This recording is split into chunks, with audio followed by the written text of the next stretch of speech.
भारत के राष्ट्रीय सुरक्षा सलाहकार अजीत डोभाल एक बार फिर सऊदी अरब पहुंचे हैं। खास बात यह है कि सिर्फ 6 महीनों में ये उनका तीसरा दौरा है।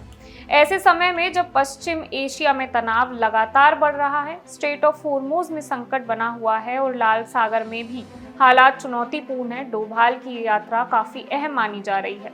आखिर इस दौरे में क्या बातचीत हुई, भारत के लिए इसका क्या मतलब है और किन मुद्दों पर दोनों देशों ने चर्चा की, आइए जानते हैं। राष्ट्रीय सुरक्षा सलाहकार अजीत डोभाल ने रियाद में सऊदी अरब के विदेश मंत्री प्रिंस फैसल बिन फरहान से मुलाकात की। इस बैठक में सऊदी अरब के उप विदेश मंत्री सऊद अल साती भी मौजूद रहे।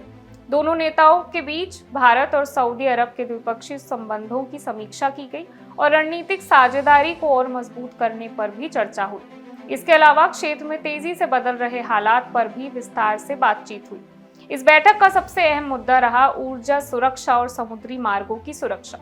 भारत अपनी जरूरत का बड़ा हिस्सा तेल और गैस विदेशों से इंपोर्ट करता है, इसलिए पश्चिम एशिया में किसी भी तरह का तनाव भारत के लिए सीधा असर डाल सकता है। इसी वजह से दोनों देशों ने इस बात पर चर्चा की कि ऊर्जा आपूर्ति लगातार बनी रहे और समुद्री रास्ते सुरक्षित रहें ताकि व्यापार और तेल सप्लाई प्रभावित न हो। डोभाल का ये दौरा ऐसे समय में हुआ है जब पश्चिम एशिया में हालात काफी तनावपूर्ण बने हुए हैं। यमन के हूती विद्रोहियों ने बाब अल मंदेब स्ट्रेट में सऊदी जहाजों को रोकने की चेतावनी दी है।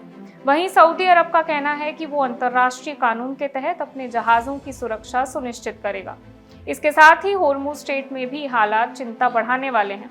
दुनिया के बड़े हिस्से का कच्चा तेल इसी रास्ते से गुजरता है और भारत भी इस मार्ग पर काफी हद तक निर्भर है। यही वजह है कि भारत लगातार अपने ऊर्जा स्रोतों को सुरक्षित रखने और आपूर्ति में किसी तरह की रुकावट से बचने की कोशिश कर रहा है। सरकार पहले भी अलग अलग देशों से ऊर्जा आयात बढ़ाने की रणनीति पर काम करती रही है ताकि किसी एक क्षेत्र में संकट आने पर उसका असर सीमित रहे। डोभाल और सऊदी नेतृत्व के बीच हुई बातचीत में भी ऊर्जा सुरक्षा और समुद्री व्यापार को प्राथमिकता दी गई। इस दौरे के दौरान क्षेत्रीय सुरक्षा के अलावा भारत और सऊदी अरब की रणनीतिक साझेदारी को और मजबूत करने पर भी जोर दिया गया।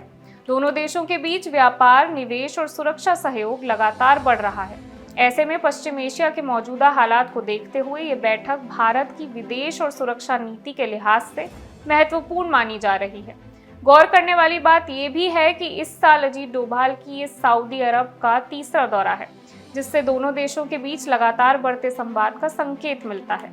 फिलहाल इस बैठक में किसी नए समझौते या बड़ी डील का आधिकारिक ऐलान नहीं किया गया है, लेकिन ऊर्जा सुरक्षा, समुद्री मार्गों की सुरक्षा, क्षेत्रीय हालात और भारत सऊदी रणनीतिक साझेदारी को मजबूत करने जैसे अहम मुद्दों पर दोनों देशों के बीच विस्तार से चर्चा हुई है। आने वाले दिनों में पश्चिम एशिया के हालात किस दिशा में जाते हैं, इसका असर भारत की ऊर्जा सुरक्षा और व्यापार पर भी पड़ सकता है। मैं वंशिका सक्सेना और आप देख रहे हैं इंडिया न्यूज।